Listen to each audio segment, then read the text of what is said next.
साथियों, आप सभी का इस प्लेटफॉर्म पर स्वागत है। यहाँ पर हम लोग आगामी उत्तर प्रदेश पीसीएस की परीक्षा जो 2022 में होनी है, उसके लिए प्रैक्टिस सेट देख रहे हैं। और ये जो हम लोग टेस्ट पेपर देखेंगे, यह आपका जीएस से संबंधित है। तो आपके ये प्रश्न जो भी आपके आगामी एमपी पीसीएस हो गया, बीपीएससी हो गई, या उत्तराखंड पीसीएस हो गया, या जो अदर वनडे एग्जाम है, उन सभी के लिए भी ये प्रश्न आपके लिए उपयोगी साबित होंगे। तो चलिए प्रारंभ करते हैं। और इस वीडियो में हम लोग 75 क्वेश्चन को जो है पूरे व्याख्या के साथ देखेंगे। तो पहला प्रश्न है, निम्नलिखित कथनों में से कौन सा कथन सत्य नहीं है। तो पहला कथन देखिए, कोल्डिहवा का संबंध चावल के प्राचीनतम साक्ष्य से है। बिल्कुल सही है। दूसरा, कृषि के लिए अपनाई गई सबसे प्राचीन फसल गेहूं एवं जौ थी। यह भी सही है। कृषि का आविष्कार मध्य पाषाण काल में होता है। यह कथन सही नहीं है, क्योंकि कृषि का आविष्कार नवपाषाण काल में होता है, ना कि मध्य पाषाण काल में। डी ऑप्शन देखें, कृषि का प्रथम उदाहरण मेहरगढ़ से प्राप्त होता है। यह भी आपका सही है। आगे चलते हैं। यहाँ पे दो सूचियां दी गई हैं, एक मध्य पाषाण कालीन स्थल है और उससे संबंधित राज्य, इन्हें हमें सुमेलित करना है। तो देखिए, बीरभानपुर, तो बीरभानपुर आपका कहाँ पे है? पश्चिम बंगाल में, 2 से मिला दीजिए। सराय नाहर राय, ये आपका कहाँ पे है? उत्तर प्रदेश में है, तो 4 से मिला दीजिए। वहीं आदमगढ़ कहाँ पे है? तो ये आपका मध्य प्रदेश में है, 1 से मिला दीजिए। और लंघनाज कहाँ पे है? ये गुजरात में है, तो 3 से मिला दीजिए। इस प्रकार आप देखेंगे तो आपका 2413 अर्थात बी ऑप्शन सही हो जाएगा।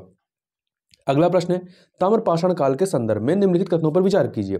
2 कथन दिए गए। पहला है, इसे कैल्कोलिथिक या चारकोलिथिक युग भी कहते हैं। बिल्कुल सही है।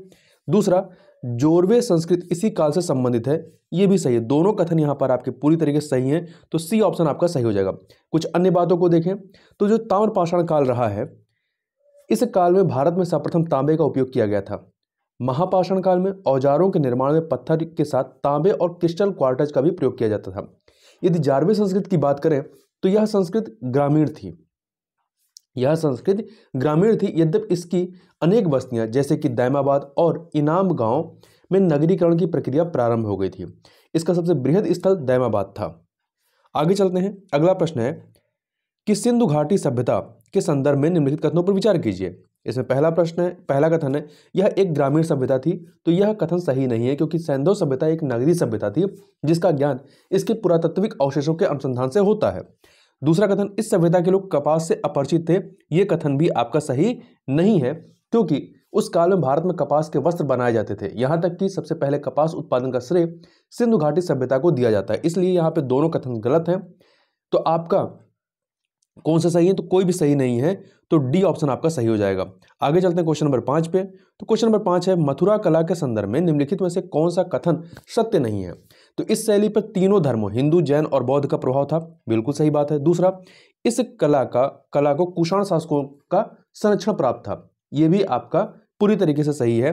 सी ऑप्शन, इस शैली की मूर्तियों को चित्तीदार लाल बलुआ प्रस्तर का उपयोग करके बनाया गया था। यह भी सही है।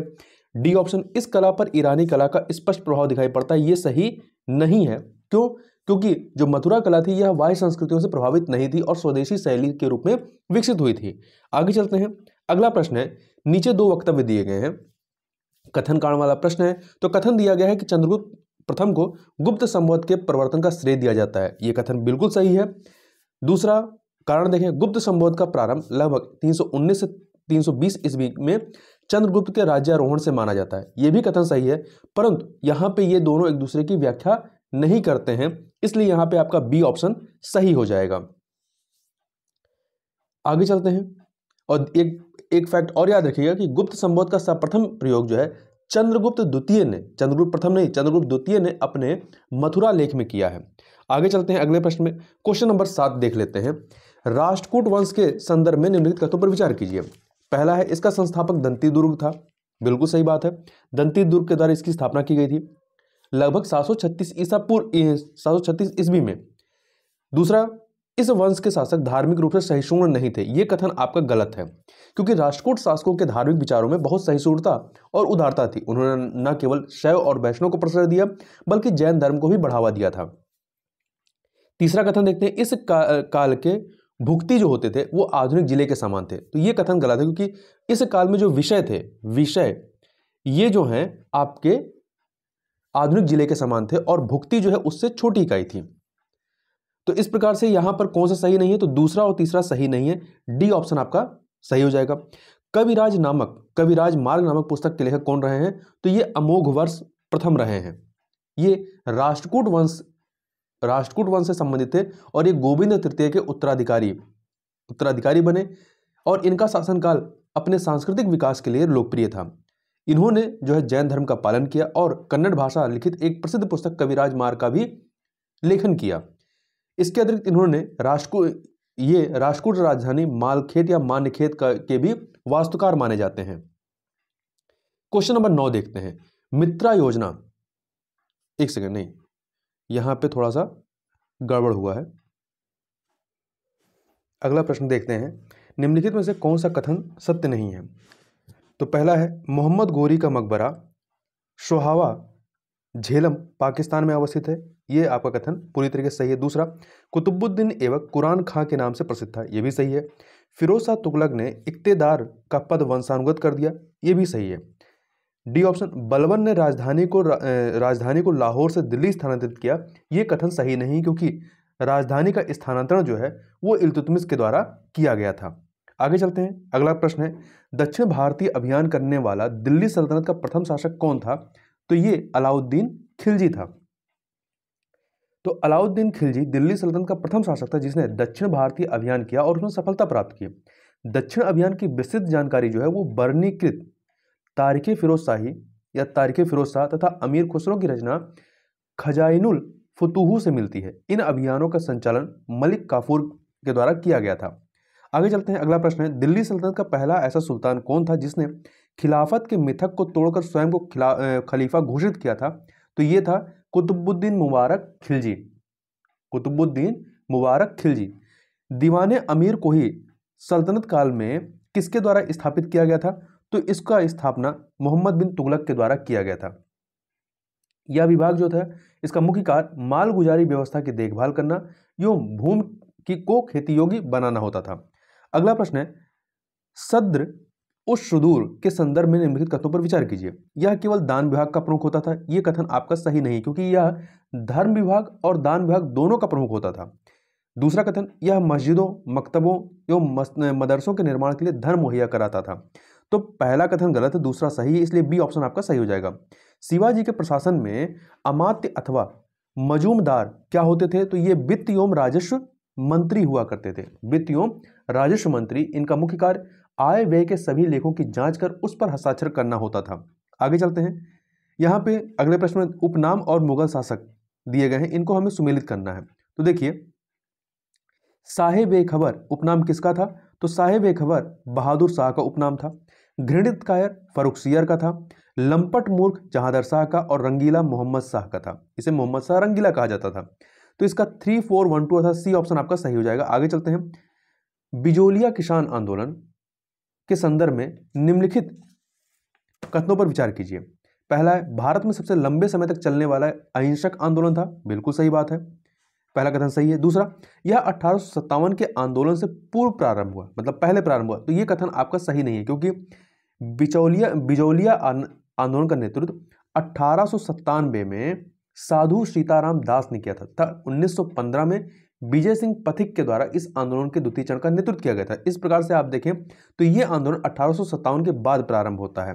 तो कौन सा कथन सही नहीं है, तो बी वाला, मतलब दूसरा कथन सही नहीं है, इसलिए बी ऑप्शन सही हो जाएगा। काकोरी कांड के संदर्भ में निम्नलिखित कथनों पर विचार कीजिए। दो कथन है, पहला, यह घटना 1924 में हुई थी, नहीं, यह घटना जो है 9 अगस्त 1925 में हुई थी। तो पहला वाला कथन आपका गलत हो गया। दूसरा, यह डकैती हिंदुस्तान रिपब्लिकन एसोसिएशन द्वारा कराई गई थी, ये आपका बिल्कुल सही है, ठीक है। इसके मतलब सदस्यों ने इस घटना को अंजाम दिया था और इसमें 4 क्रांतिकारियों अशफाक उल्लाह खां, राम प्रसाद बिस्मिल, रोशन लाल सिंह और राजेंद्र नाथ लाहिड़ी को मृत्युदंड दिया गया था। तो इसमें कौन सा सही नहीं है, पहला वाला कथन आपका सही नहीं है। आगे चलते हैं, द्वितीय विश्व युद्ध के लिए भारतीय समर्थन हासिल करने और भारतीय संवैधानिक गतिरोध को समाप्त करने के लिए वायसराय लॉर्ड लिनिथगो के द्वारा उठाया गया कदम क्या था, तो अगस्त प्रस्ताव था। क्या था, अगस्त प्रस्ताव था। लॉर्ड लिनिथगो ने 8 अगस्त 1940 को एक प्रस्ताव रखा जिसे अगस्त प्रस्ताव के रूप में जाना जाता है। अगला प्रश्न है, सांप्रदायिक पंचाट के संदर्भ में निम्नलिखित कथनों पर विचार कीजिए।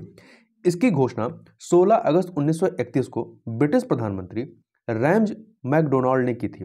तो ये कथन गलत है, क्योंकि इसमें जो सन दिया गया है वो सही नहीं है, 1931 नहीं बल्कि 1932 में घोषणा की गई थी। दूसरा कथन, इसके द्वारा प्रांतीय व्यवस्थापिका सभाओं की सदस्य संख्या बढ़ाकर दुगनी कर दी गई थी। ये कथन आपका सही है। तीसरा कथन देखते हैं, इसके द्वारा अल्पसंख्यकों के लिए अलग निर्वाचन की व्यवस्था की गई थी। तो ये भी सही है, पहला वाला गलत है, दूसरा तीसरा सही है, इसलिए सी ऑप्शन आपका सही हो जाएगा। आगे देखते हैं, निम्नलिखित कथनों पर विचार कीजिए। पहला है, 7 अगस्त 1931 को लंदन के सेंट जेम्स पैलेस में द्वितीय गोलमेज सम्मेलन आरंभ हुआ था। यह आपका कथन सही है। दूसरा, इस समय लॉर्ड वेलिंगटन भारत के वायसराय थे। यह भी कथन आपका सही है। तो यहां पे दोनों कथन सही है, इसलिए सी ऑप्शन सही हो जाएगा। और इस समय जो भारत विषयक मामलों के मंत्री थे कौन थे? सैमुअल हॉक थे। और इस सम्मेलन में महात्मा गांधी, सरोजिनी नायडू, मदन मोहन मालवीय, एनी बेसेंट इत्यादि ने पार्टिसिपेट किया था। आगे देखते हैं, ऑपरेशन जीरो आवर किससे संबंधित है? तो ऑपरेशन जीरो आवर जो है ये भारत छोड़ो आंदोलन से संबंधित है। 9 अगस्त 1942 को ब्रिटिश सरकार ने ऑपरेशन जीरो आवर के तहत कांग्रेस के सभी बड़े नेताओं को गिरफ्तार कर लिया था। इसलिए यहां पे डी ऑप्शन आपका सही हो जाएगा। अगला प्रश्न है, संगठन एवं उनके गठन वर्ष के संदर्भ में निम्नलिखित युग्मों में सही सुमेलित कौन सा है? फॉरवर्ड ब्लॉक की स्थापना 1939 में सुभाष चंद्र बोस जी के द्वारा की गई थी। ये सही है। स्वराज पार्टी की स्थापना 1923 में नहीं बल्कि दिसंबर 1922 में होती है। 1922 में होती है चित्तरंजन दास या सीआर दास और मोतीलाल नेहरू के द्वारा। तीसरा, गदर पार्टी की स्थापना 1913 में लाला हरदयाल जी के पथ प्रदर्शन में कहां पे हुई थी? अमेरिका के सैन फ्रांसिस्को में इसकी स्थापना हुई थी। और इसके पहले अध्यक्ष कौन थे? सोहन सिंह भाकना। तो यहां पर आपका दूसरा वाला गलत है, पहला और तीसरा सही, इसलिए बी ऑप्शन आपका सही हो जाएगा। अगले प्रश्न में चलते हैं, मुस्लिम लीग के संदर्भ में निम्नलिखित कथनों पर विचार कीजिए। इसकी स्थापना 1906 में हुई थी। बिल्कुल सही है, पहला कथन आपका सही है। दूसरा, जिन्ना इसके संस्थापक सदस्य थे। तो यह कथन गलत है। तो कौन सा सही नहीं है? तो दूसरा वाला सही नहीं है, इसलिए बी ऑप्शन आपका सही हो जाएगा। अन्य चीजों को देखें इसमें, तो 1906 में ढाका के नवाब सलीमुल्लाह खां के नेतृत्व में अखिल भारतीय मुस्लिम लीग की स्थापना की गई और आगा खान और नवाब मोहसिन उल मुल्क भी इसके संस्थापक सदस्यों में थे। जिन्ना उस समय इसमें शामिल नहीं थे। जिन्ना जो है 1913 ईस्वी में मुस्लिम लीग में शामिल होते हैं और 1916 में इसके अध्यक्ष बनते हैं। आगे चलते हैं, अगला प्रश्न है, बंगाल विभाजन को कब लागू किया गया? बंगाल विभाजन को 16 अक्टूबर 1905 को लागू किया गया था। आगे देखते हैं, लॉर्ड कर्जन के कार्यकाल में निम्नलिखित में से लॉर्ड कैनिंग से संबंधित घटना कौन सी नहीं है? तो इसमें देखिए, भारत का प्रथम वायसराय था ये। लॉर्ड कैनिंग का जो कार्यकाल रहता है ये 1857 की जो विद्रोह होता है उसके बाद आता है। 1858 से लेकर के 1862 तक रहता है। और ये भारत का अंतिम गवर्नर जनरल था, क्योंकि इस पद को बदल दिया गया था। गवर्नर जनरल को अब वायसराय कहा जाने लगा। तो यह भारत का अंतिम गवर्नर जनरल तथा भारत का प्रथम वायसराय था। इसी के समय में 1857 का सिपाही विद्रोह होता है। तो पहला सही है, दूसरा सही है। सती प्रथा का अंत जो है वो लॉर्ड विलियम बेंटिक के समय में होता है 1828 में, ना कि इसके समय में। तो सी वाला कथन आपका सही नहीं है, इससे संबंधित घटना नहीं है। जबकि डी ऑप्शन देखें, 1861 का भारतीय परिषद अधिनियम इसी के समय में पारित होता है। आगे चलते हैं क्वेश्चन नंबर 26 पर। 26 नंबर क्वेश्चन है, इल्बर्ट बिल विवाद किस वायसराय के कार्यकाल में हुआ था? तो ये लॉर्ड रिपन के कार्यकाल में होता है। लॉर्ड रिपन का कार्यकाल 1880 से लेकर के 1880 से 84 तक रहता है। तो इस देखिए 1883 में इल्बर्ट बिल विवाद रिपन के समय में पारित होता है, जिसमें भारतीयों को भी यूरोपीय कोर्ट में जज बनने का अधिकार दिया गया था। एक फैक्ट और याद रखिएगा कि फ्लोरेंस नाइटिंगेल ने लॉर्ड रिपन को भारत का उद्धारक की संज्ञा दी थी। भारत की राजधानी कलकत्ता से दिल्ली कब स्थानांतरित की गई? तो ये 1912 में स्थानांतरित की गई थी, इसलिए सी ऑप्शन सही हो जाएगा। देखिए 1911 में दिल्ली दरबार का आयोजन होता है, जिसमें ब्रिटेन के राजकुमार जॉर्ज पंचम भारत आते हैं। यहीं पर भारत की राजधानी कलकत्ता से दिल्ली स्थानांतरित करने की घोषणा की गई और बंगाल विभाजन रद्द कर दिया गया। इसके पश्चात 1912 में भारत की राजधानी कलकत्ता से दिल्ली स्थानांतरित की गई। आगे देखते हैं, रानी गैंडिल किस आंदोलन से संबंधित थी? तो ये सविनय अवज्ञा आंदोलन, जो कि 1931 का आंदोलन था, उससे ये संबंधित थी। देखिए, सविनय अवज्ञा आंदोलन के दौरान पूर्वी भारत में ग्रामीण जनता ने चौकीदारी कर अदा करने से इनकार कर दिया था। नागालैंड की रानी गंडिल ने पूर्वोत्तर भारत में इस आंदोलन की कमान संभाली थी। अगला है सन्यासी विद्रोह के संदर्भ में निम्नलिखित कथनों पर विचार कीजिए। यह आंदोलन 1857 के विद्रोह के बाद प्रारंभ होता है। यह कथन गलत है, क्योंकि सन्यासी विद्रोह की घटनाएं बंगाल में 1770 से लेकर 1820 के मध्य में होती हैं, तो 1857 के काफी पहले होती हैं। तो पहला कथन आपका सही नहीं है। दूसरा, बंकिम चंद्र चटर्जी के प्रसिद्ध उपन्यास आनंद मठ में इसकी चर्चा की गई, मतलब सन्यासी विद्रोह की चर्चा की गई है, तो ये सही है। कौन सा सही नहीं है? पहला वाला सही नहीं है, ये ऑप्शन सही हो जाएगा। सत्यशोधक समाज के संदर्भ में निम्नलिखित कथनों पर विचार कीजिए। पहला, इसकी स्थापना वर्ष 1903 में ज्योतिबा फुले के द्वारा की गई थी। नहीं, 1903 में नहीं, बल्कि 1873 में की गई थी। ज्योतिबा फुले ने अपने विचारों का प्रसार करने के लिए गुलामगिरी और सार्वजनिक सत्य धर्म नामक पुस्तक की रचना की, तो यह कथन सही है। तो यहां पर बी ऑप्शन सही हो जाएगा। फ्यूचर इन्वेस्टमेंट इनिशिएटिव फोरम के संदर्भ में निम्नलिखित कथनों पर विचार कीजिए। इसे वर्ष 2017 में स्थापित किया गया था, बिल्कुल सही बात है। व्यापक रूप से इसे दावोस इन द डेजर्ट के रूप में वर्णित किया गया है, यह भी सही है। तो यहाँ पे दोनों कथन आपके सही हैं।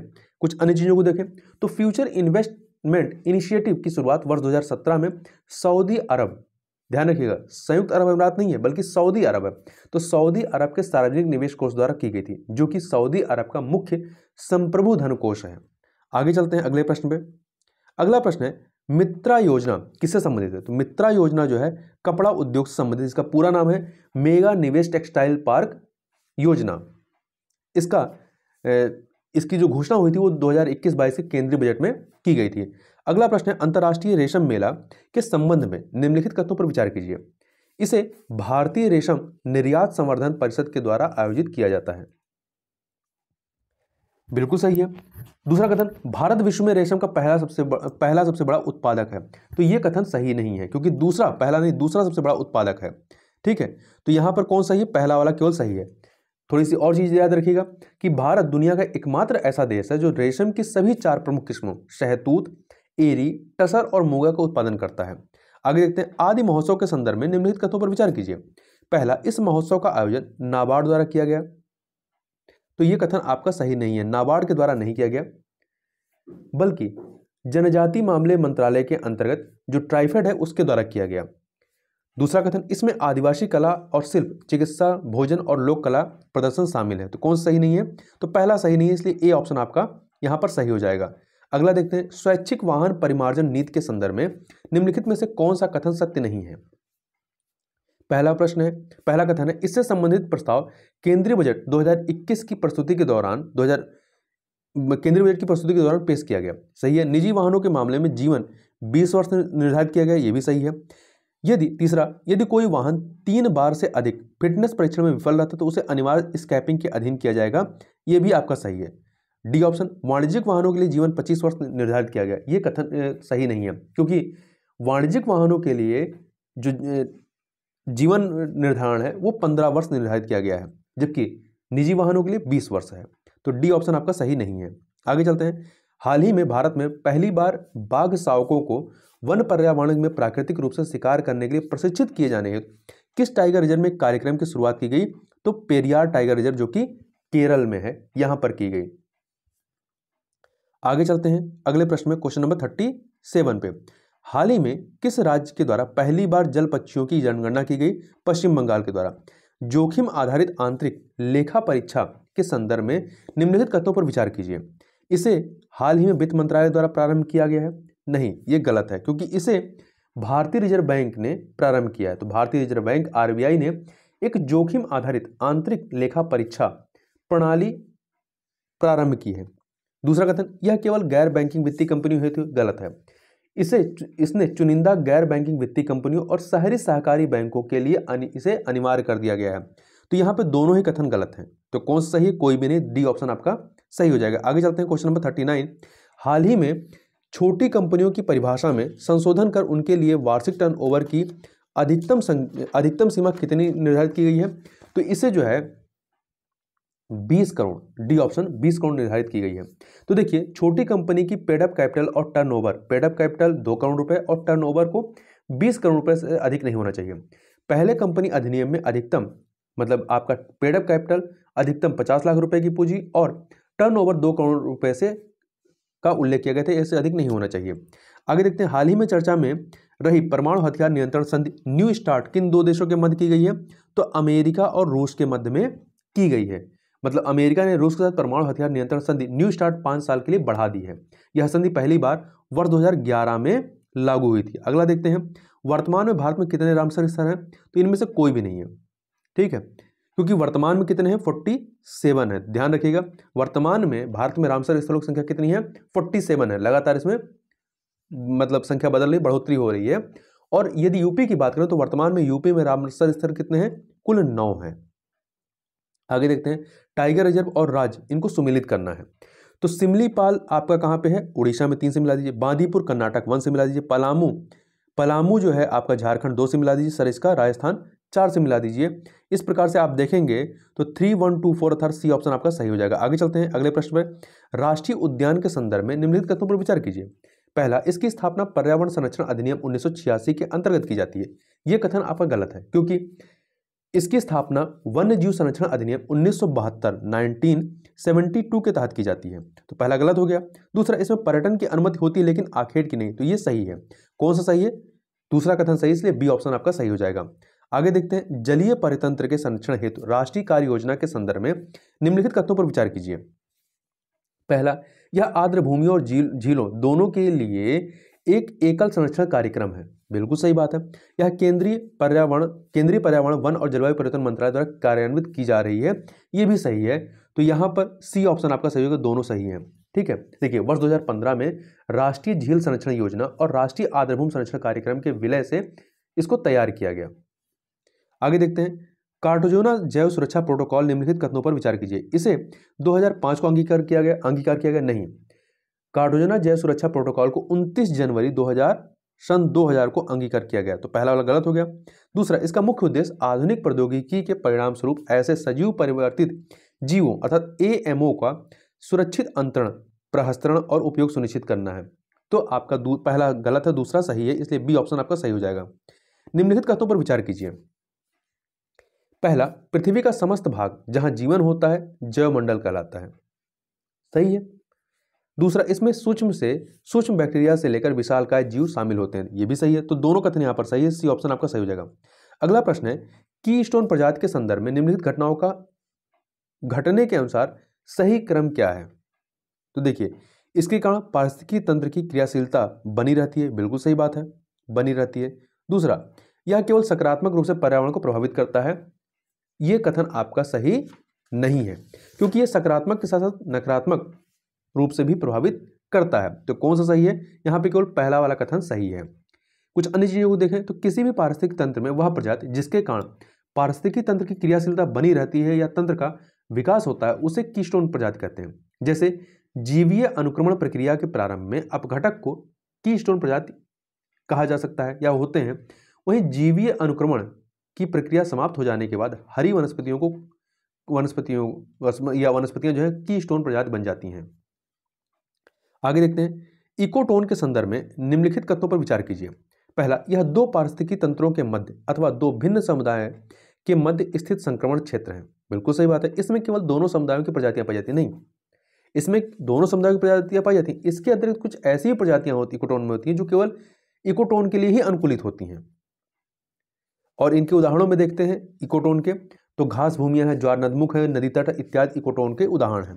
तो इसमें कौन सा सही नहीं है? तो इसमें आपका दूसरा वाला कथन सही नहीं है, इसलिए बी ऑप्शन आपका सही हो जाएगा। आगे देखते हैं, घास भूमि और देश इनका हमें सुमेलन करना है। तो पेरी घास भूमि कहाँ होती है? उत्तरी अमेरिका में, डाउन्स ऑस्ट्रेलिया में, पंपाज दक्षिण अमेरिका, पुस्टाज हंगरी में। ठीक है, इस प्रकार से आप देखेंगे तो आपका 2143 डी ऑप्शन आपका सही हो जाएगा। आगे देखते हैं, निम्नलिखित युगों में से सही सुमेलित कौन सा है? रजत क्रांति अंडा उत्पादन संबंधित सही है। धूसर क्रांति जो है ये उर्वरक उत्पादन से संबंधित है, ना कि पेट्रोलियम से। पेट्रोलियम उत्पादन से। काली क्रांति संबंधित है। नीली क्रांति मत्स्य उत्पादन से। तो इसमें पहला और तीसरा सही, इसलिए बी ऑप्शन सही हो जाएगा। अगला है, निम्नलिखित कथनों पर विचार कीजिए। पहला सहोपकारिता में दोनों जीव लाभान्वित होते हैं, बिल्कुल सही है। दूसरा सहभोजिता में दोनों जीवों को हानि होती है, ये गलत है। सहभोजिता में दोनों जीवों को लाभ होता है, ठीक है, दोनों जीवों को लाभ होता है सहभोजिता में। एक सेकंड, नहीं, सहभोजिता में क्या होता है, एक जीव को लाभ तथा दूसरे पर कोई प्रभाव नहीं पड़ता है, जबकि सहोपकारिता में दोनों जीव लाभान्वित होते हैं। तो दूसरा वाला कथन गलत है, पहला वाला सही है, ए ऑप्शन आपका सही हो जाएगा। आगे चलते हैं क्वेश्चन नंबर 52 पर। निम्नलिखित कथनों पर विचार कीजिए। पहला, वायुमंडल में सर्वाधिक मात्रा में पाई जाने वाली गैस नाइट्रोजन है, बिल्कुल सही है, 78% है, 78% है। वायुमंडल में ऑक्सीजन का परसेंटेज कार्बन डाइऑक्साइड से कम है, नहीं, सबसे अधिक नाइट्रोजन है 78%, फिर उसके बाद 21% ऑक्सीजन है, जबकि जो शेष 1% है उसमें आपके शेष गैसेस हैं, जिसमें आपका कार्बन डाइऑक्साइड भी है। तो यहां पर कौन सा सही है, तो पहला वाला कथन सही है, दूसरा वाला गलत है। निम्नलिखित कथनों पर विचार कीजिए। वायुमंडल में नाइट्रोजन 80% से अधिक पाया जाता है, नहीं, 80% नहीं, 78% है, तो पहला गलत हो गया। दूसरा, इस नाइट्रोजन को सीधे सभी जीव जंतु ग्रहण करते हैं, यह भी गलत है, यह भी कथन आपका सही नहीं है। कैसे सही नहीं है, इसको भी देख लेते हैं।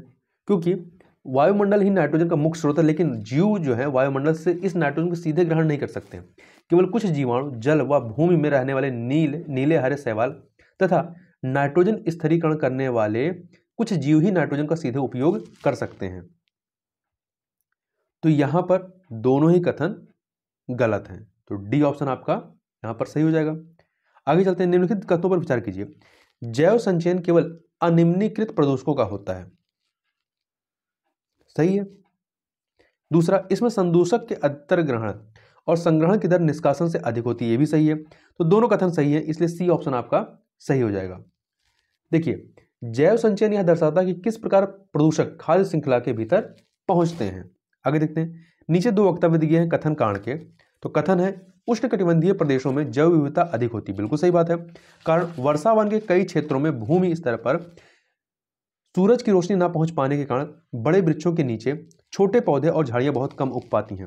तो यहाँ पे दोनों कथन सही, परंतु व्याख्या नहीं सही है, मतलब व्याख्या एक दूसरे की नहीं कर रहे हैं, स्पष्टीकरण नहीं है। तो बी ऑप्शन आपका सही हो जाएगा।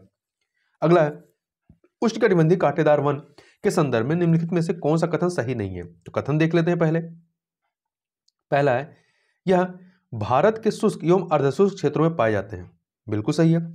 इस क्षेत्र में पाई जाने वाली प्रमुख वनस्पतियां बबूल, बेर, खजूर, खैर, नीम, खजेड़ी और पलास आदि हैं, बिल्कुल सही है।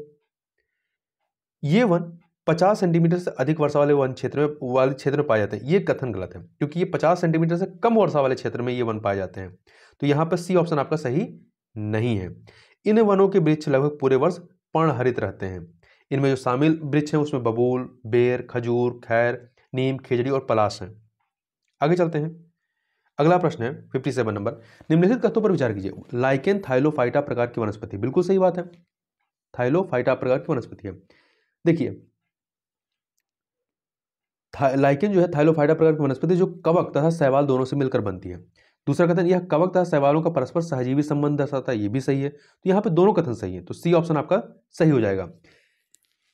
देखिए, जो सहजीवी संबंध होता है इसमें कवक जो है जल, खनिज, लवण, विटामिन आदि शैवाल को देता है और शैवाल प्रकाश संश्लेषण की क्रिया द्वारा कार्बोहाइड्रेट का निर्माण कर कवक को देता है। आगे चलते हैं। मिसिसिपी नदी के संदर्भ में निम्नलिखित कथनों पर विचार कीजिए। यह दक्षिण अमेरिका की सबसे लंबी नदी है। ये दक्षिण अमेरिका की नहीं बल्कि उत्तरी अमेरिका या उत्तरी अमेरिका की सबसे लंबी नदी है, ठीक है। यह पंजा का डेल्टा बनाती है, ये सही है। तो कौन सही है, दूसरा वाला सही है, बी ऑप्शन आपका सही हो जाएगा। तो यहां ध्यान रखिएगा, यह नदी इतास्का नामक झील से निकलती है और मैक्सो की खाड़ी में जाकर गिरती है। इसका डेल्टा पंजाकार होता है और ओहियो इसकी सहायक नदी है। अगला है, जिब्राल्टर जल संधि के संदर्भ में निम्नलिखित कथनों पर विचार कीजिए। पहला है, भूमध्य सागर को पश्चिम में अटलांटिक महासागर से जोड़ती है, बिल्कुल सही बात है, क्योंकि जिब्राल्टर जल संधि जो है पूर्व में भूमध्य सागर को, पश्चिम में अटलांटिक महासागर से जोड़ती है। दूसरा, यह अफ्रीका को यूरोप से अलग करती है, ये भी सही है। तो यहाँ पे दोनों कथन सही है, इसलिए सी ऑप्शन आपका सही हो जाएगा। आगे देखते हैं। किलिमंजारो पर्वत के संबंध में निम्नलिखित कथनों पर विचार कीजिए। यह यूरोप में स्थित है।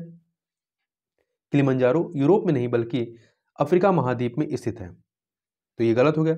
यह एक अपशिष्ट ज्वालामुखी पर्वत है, ये आपका कथन सही है। तो कौन सही है, दूसरा वाला सही है, तो बी ऑप्शन आपका सही हो जाएगा। देखिए, किलिमंजारो अफ्रीका महाद्वीप का सबसे ऊंचा पर्वत है। यह पर्वत एक एकल पर्वत है, अर्थात किसी पर्वत श्रृंखला का हिस्सा नहीं है। किलिमंजारो की ढाल पर कहवा की खेती होती है। आगे चलते हैं अगले प्रश्न पर। अगला प्रश्न है 61 नंबर क्वेश्चन। मनाकी पर्वत के संदर्भ में निम्नलिखित तथ्यों पर विचार कीजिए। पहला, यह प्रशांत महासागर में स्थित है। बिल्कुल सही है। हवाई द्वीप पर प्रशांत महासागर के नीचे स्थित है। इसकी ऊंचाई एवरेस्ट शिखर से भी अधिक है। यह भी आपका कथन सही है, तो दोनों सही है। सी ऑप्शन सही हो जाएगा। निम्नलिखित कथनों पर विचार कीजिए। ठंडी जलधाराएं महाद्वीपों के पश्चिमी तट पर बहती हैं। सही है। गर्म जलधाराएं गर्म जल को ठंडे जल क्षेत्रों में पहुंचाती हैं। गर्म जलधाराएं गर्म जल को ठंडे जल क्षेत्रों में पहुंचाती हैं और प्रायः महाद्वीपों के पूर्वी तट पर बहती हैं। ठीक है। जबकि ठंडी जलधाराएं जो हैं ये पश्चिमी तट पर बहती हैं। तो यहाँ पे आपके कौन से सही नहीं है? तो दोनों सही हैं। यहाँ पे दोनों सही हैं, इसलिए डी ऑप्शन आपका सही हो जाएगा। अक्सर चर्चा में रहने वाले गोलन हाइट्स कहाँ स्थित हैं? तो ये पश्चिमी एशिया, दक्षिणी पश्चिमी एशिया के सीरिया में एक पथरीला पठार है जिसका राजनीतिक और रणनीतिक महत्व है। इजराइल ने 1967 में एक 6 दिवसीय युद्ध के बाद इस पर कब्जा कर लिया था। सुंडा जल संधि के संदर्भ में निम्नलिखित कथनों पर विचार कीजिए। यह इंडोनेशिया के जावा एवं सुमात्रा को अलग करती है। बिल्कुल सही बात है। दूसरा, यह दक्षिण चीन सागर को जावा सागर से जोड़ती नहीं, यह हिंद महासागर को जावा सागर से जोड़ती है। तो कौन सा सही नहीं है? दूसरा वाला सही नहीं है, तो बी ऑप्शन आपका सही हो जाएगा। विश्व की सबसे गहरी झील कौन सी है? तो सबसे गहरी झील बैकाल झील है और यहीं से लीना व अंगारा नदियों का उद्गम होता है। आगे देखते हैं। रूब अल खाली मरुस्थल के संदर्भ में निम्नलिखित कथनों पर विचार कीजिए। तो यह विश्व का सबसे बड़ा बालू निर्मित मरुभूमि क्षेत्र है और यह सऊदी अरब में स्थित है और यह एक निवास विहीन क्षेत्र है। तो यहाँ पे दोनों कथन सही हैं, इसलिए आपका सी ऑप्शन सही हो जाएगा। ठीक है, सी ऑप्शन सही हो जाएगा। आगे चलते हैं। विशाखापत्तनम बंदरगाह के संदर्भ में निम्नलिखित कथनों पर विचार कीजिए। यह एक कृत्रिम बंदरगाह है। नहीं, ये गलत है। ये एक जो है यह एक प्राकृतिक और गहरा बंदरगाह है। यह भारत का सबसे गहरा बंदरगाह है। बिल्कुल सही बात है। अगले कथन पे चलते हैं। क्वेश्चन नंबर 67 का तीसरा कथन। नहीं, इसमें से दो ही कथन है। कौन सा कथन सही नहीं है ये बताना है। तो पहला आपका गलत है, दूसरा सही है। तो यहाँ पे ए ऑप्शन हो जाएगा। निम्नलिखित कथनों पर विचार कीजिए। निम्नलिखित कथनों पर विचार कीजिए। भारत दुनिया का सबसे बड़ा रेल नेटवर्क वाला देश है। गलत है। चौथा सबसे बड़ा रेल नेटवर्क वाला देश है, ना कि पहला। तो पहला गलत हो गया। गुजरात पहला राज्य जहां पीपीपी मॉडल पर रेलवे ट्रैक बनाया गया है। ये आपका सही है। तो यहां पर कौन सही है? दूसरा वाला केवल सही है, पहला गलत है। गारो खासी एवं जयंतियां नामक जनजातियां कहां निवास करती हैं? मेघालय में। चीनी उत्पादन भारत का स्थान कौन सा? दूसरा है। पहले स्थान पर कौन है? ब्राजील है। भारत में पाए जाने वाले हॉट स्पॉट हैं हिमालय, भारत वर्मा, सुंडालैंड, पश्चिमी घाट और श्रीलंका। ये सभी के सभी डी ऑप्शन सही हो जाएगा। ऑयल रिफाइनरी एवं संबंधित राज्य के संदर्भ में सही युग्म सुमेलित युग्म कौन से हैं? तो देखिए, डिगबोई तेल शोधनागर ये असम में है। सही है। तातीपाका तेल शोधनागर ये उड़ीसा में नहीं है, ये आंध्र प्रदेश में है। नुमालीगढ़ तेल शोधनागर ये कर्नाटक में नहीं बल्कि असम में है। तो कौन सा सही सुमेलित है? तो केवल एक पहला वाला ही सुमेलित है। ए ऑप्शन आपका सही हो जाएगा। आगे चलते हैं। अगले प्रश्न में जलोढ़ मैदान के संदर्भ में निम्नलिखित कथनों पर विचार कीजिए। पुराने जलोढ़ मैदान को खादर कहा जाता है। पुराने जलोढ़ मैदान को खादर कहा जाता है। सही है। पुराने जलोढ़ नए जलोढ़ की अपेक्षा अधिक उपजाऊ होते हैं। पुराने जलोढ़ नए जलोढ़ की अपेक्षा अधिक उपजाऊ होते हैं। तो इसमें आप देखेंगे, एक सेकेंड, इसमें आप देखेंगे तो दूसरा वाला पहला कथन तो सही है, दूसरा कथन आपका सही नहीं है। तो कौन सा सही नहीं है? तो बी, मतलब दूसरा वाला सही नहीं है, तो बी ऑप्शन आपका यहां पर सही हो जाएगा। आगे चलते हैं। अगले प्रश्न पे चलते हैं। क्वेश्चन नंबर 74 पे। टर्सरी कोयला क्षेत्र निम्नलिखित कथनों पर क्षेत्र से संबंधित निम्नलिखित कथनों पर विचार कीजिए। भारत में प्राप्त कुल कोयले का 98% भाग यहीं से प्राप्त होता है। ये गलत है, क्योंकि जो भारत में प्राप्त कुल कोयले का 98% भाग जो है वो गोंडवाना कोयला क्षेत्र से मिलता है, ना कि टर्सरी कोयला क्षेत्र से। टर्सरी कोयला क्षेत्र से केवल 2% मिलता है। दूसरा, इस क्षेत्र से लिग्नाइट किस्म का कोयला प्राप्त होता है। ये सही है। तो यहाँ पर कौन सही है? दूसरा वाला ही कथन आपका सही है, पहला सही नहीं है। ठीक है। और एक चीज ध्यान रखिएगा कि जो आपका लिग्नाइट किस्म का कोयला होता है इसे भूरा कोयला भी कहा जाता है, और जो गोंडवाना कोयला क्षेत्र है यहाँ से एंथ्रेसाइट और बिटुमिनस किस्म के कोयले प्राप्त होते हैं। आगे चलते हैं। नीचे दो वक्तव्य दिए हैं कथन कारण के। कथन है कि बॉक्साइट को गलाने के लिए बड़ी मात्रा में कोयले की आवश्यकता होती है। बिल्कुल सही बात है। कारण एल्युमिनियम कारखाने उन्हीं क्षेत्रों में स्थापित किए जाते हैं जहां कोयला पर्याप्त मात्रा में मिलता है, तो ये कारण नहीं है। ठीक है, तो यहाँ पे बी दोनों सही है, परंतु कारण या स्पष्टीकरण सही नहीं है, इसलिए बी ऑप्शन यहाँ पर सही हो जाएगा। तो इस प्रकार से यहाँ पर हम लोगों ने 75 प्रश्नों को देखा। तो इस वीडियो में बस इतना ही, मिलते हैं नेक्स्ट वीडियो में, तब तक के लिए बहुत बहुत धन्यवाद।